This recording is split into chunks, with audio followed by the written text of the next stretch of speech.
Okay. So the difference with the diameters is going to come down to the client's personal preference, but it's also your professional space to advise them what's best for their situation.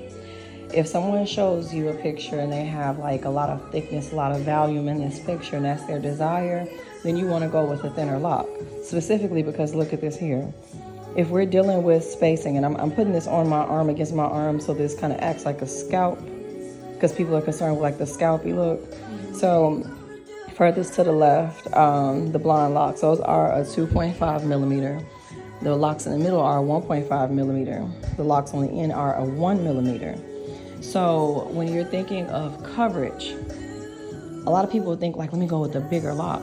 But when you're trying to go with a lock that's going to give you coverage and it actually fits the diameter, the actual size of your natural lock, you have to think in terms of the sizing. So you go with a thinner lock to give you more volume. More strands will give you more coverage.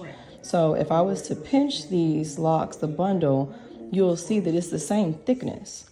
So again, assuming that we're dealing with the same exact head, they have the same exact amount of strands on their head between the different sizes of the lock, the thinnest lock is the one that's going to give you the most coverage and the most volume. And now if you have a client or somebody's not concerned with volume, they're just wanting to go with what's going to be less maintenance in the sense of less timing for a retie, things like that, or they want something that's going to have a certain type of lay, then it doesn't matter what diameter that we're going with as far as the thickness of the extension. But specifically when you're thinking about, like I said, coverage, the thinner locks give more coverage. And that's why people typically go with a thinner lock so they can have it. And this doesn't affect anything regarding the health, because the health of their hair is going to be the health regardless.